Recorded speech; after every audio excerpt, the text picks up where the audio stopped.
हर हर महादेव दोस्तों, खाटू श्याम परिवार में आप सभी का एक बार फिर से स्वागत है। दोस्तों, आज के इस वीडियो में हम जानेंगे गुरु पूर्णिमा 2023 में कब पड़ रही है, इसकी सही तारीख, शुभ मुहूर्त, पूजा विधि और महत्व के बारे में, और साथ ही साथ हम जानेंगे इस दिन कौन से शुभ योग बन रहे हैं। तो बने रहें मेरे साथ अंत तक। दोस्तों, हिंदू धर्म में गुरु पूर्णिमा का विशेष महत्व है। हिंदू पंचांग के अनुसार आषाढ़ मास के शुक्ल पक्ष की पूर्णिमा तिथि के दिन गुरु पूर्णिमा पर्व मनाया जाता है। धार्मिक मान्यताओं के अनुसार गुरु पूर्णिमा पर गुरुजनों का आशीर्वाद प्राप्त करने से जीवन में सुख एवं समृद्धि की प्राप्ति होती है। इसके साथ इस दिन को व्यास पूर्णिमा के नाम से भी जाना जाता है। ऐसा इसलिए क्योंकि इसी दिन महर्षि वेद व्यास जी का जन्म हुआ था, जिन्होंने महाकाव्य महाभारत की रचना की थी। लेकिन कुछ लोगों के मन में गुरु पूर्णिमा पर्व की तिथि को लेकर असमंजस की स्थिति बनी हुई है। आइए जानते हैं कब मनाया जाएगा गुरु पूर्णिमा 2023 पर्व। अब जानते हैं गुरु पूर्णिमा के शुभ मुहूर्त के बारे में। हिंदू पंचांग के अनुसार आषाढ़ शुक्ल पक्ष के पूर्णिमा तिथि का प्रारंभ 2 जुलाई को रात्रि 8:21 पर होगा और पूर्णिमा तिथि का समापन 3 जुलाई को शाम 5:08 पर हो जाएगा। ऐसे में उदया तिथि के अनुसार गुरु पूर्णिमा पर्व 3 जुलाई 2023 सोमवार के दिन हर्षोल्लास के साथ मनाया जाएगा। बता दें कि इस दिन ब्रह्म योग और इंद्र योग का निर्माण हो रहा है, जिसे ज्योतिषशास्त्र में बहुत ही शुभ माना जाता है। अब जानते हैं गुरु पूर्णिमा पूजन विधि के बारे में। दोस्तों, 1. इस दिन प्रातःकाल स्नान पूजा आदि नित्य कर्मों को करके उत्तम और शुद्ध वस्त्र धारण करना चाहिए। 2. फिर व्यास जी के चित्र को सुगंधित फूल या माला चढ़ाकर अपने गुरु के पास जाना चाहिए। उन्हें ऊंचे सुसज्जित आसन पर बैठाकर पुष्पमाला पहनानी चाहिए। 3. इसके बाद वस्त्र, फल, फूल व माला अर्पण कर कुछ दक्षिणा यथा सामर्थ्य धन के रूप में भेंट करके उनका आशीर्वाद लेना चाहिए।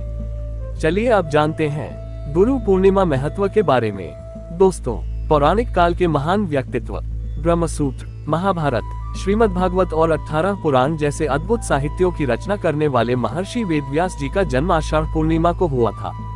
ऐसी मान्यता है वेदव्यास ऋषि पराशर के पुत्र थे। हिंदू धर्म शास्त्रों के अनुसार महर्षि व्यास तीनों कालों के ज्ञाता थे। उन्होंने अपनी दिव्य दृष्टि से देखकर यह जान लिया था कि कलियुग में धर्म के प्रति लोगों की रुचि कम हो जाएगी। धर्म में रुचि कम होने के कारण मनुष्य ईश्वर में विश्वास न रखने वाला, कर्तव्य से विमुख और कम आयु वाला हो जाएगा।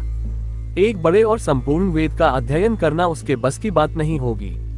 इसीलिए महर्षि व्यास ने वेद को 4 भागों में बांट दिया, जिससे कि अल्प बुद्धि और अल्प स्मरण शक्ति रखने वाले लोग भी वेदों का अध्ययन करके लाभ उठा सकें। व्यास जी ने वेदों को अलग अलग खंडों में बांटने के बाद उनका नाम ऋग्वेद, यजुर्वेद, सामवेद और अथर्ववेद रखा। वेदों का इस प्रकार विभाजन करने के कारण ही वह वेद व्यास के नाम से प्रसिद्ध हुए। उन्होंने ऋग्वेद, यजुर्वेद, सामवेद और अथर्ववेद का ज्ञान अपने प्रिय शिष्यों वैशंपायन, सुमंतु मुनि, पैल और जैमिन को दिया। वेदों में मौजूद ज्ञान अत्यंत रहस्यमयी और मुश्किल होने के कारण ही वेद व्यास जी ने पुराणों की रचना 5वें वेद के रूप में की, जिनमें वेद के ज्ञान को रोचक किस्से कहानियों के रूप में समझाया गया है। पुराणों का ज्ञान उन्होंने अपने शिष्य रोमहर्षण को दिया। व्यास जी के शिष्यों ने अपनी बुद्धि बल के अनुसार उन वेदों को अनेक शाखाओं और उप शाखाओं में बांट दिया। महर्षि व्यास ने महाभारत की रचना भी की थी। वे हमारे आदि गुरु माने जाते हैं।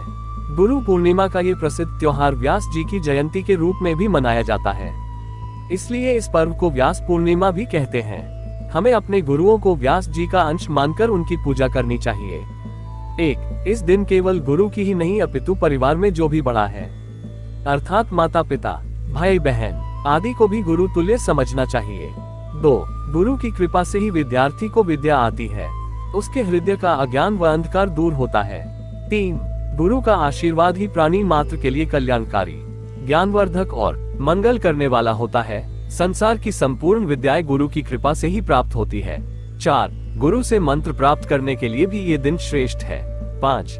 इस दिन गुरुजनों की यथासंभव सेवा करने का बहुत महत्व है। 6. इसलिए इस पर्व को श्रद्धा पूर्वक जरूर मनाना चाहिए। हम आशा करते हैं कि यह गुरु पूर्णिमा आपके लिए अत्यंत शुभकारी रहे। गुरु पूर्णिमा की बहुत बहुत शुभकामनाएं। धन्यवाद दोस्तों। हर हर महादेव। हिंदू धर्म के साथ साथ इन धर्मों में भी है गुरु पूर्णिमा का विशेष महत्व। सनातन धर्म में जिस तरह आदि गुरु शंकराचार्य, श्री रामानुजाचार्य और श्री माधवाचार्य जी को जगत गुरु का स्थान प्राप्त है और गुरु पूर्णिमा के दिन उनका आशीर्वाद लिया जाता है, ठीक उसी प्रकार बौद्ध और जैन धर्म में भी गुरु पूर्णिमा को त्योहार के रूप में मनाया जाता है। इस दिन बौद्ध धर्म के अनुयायी महात्मा गौतम बुद्ध की उपासना करते हैं और जैन धर्म के उपासक महावीर जी को गुरु के रूप में पूजते हैं।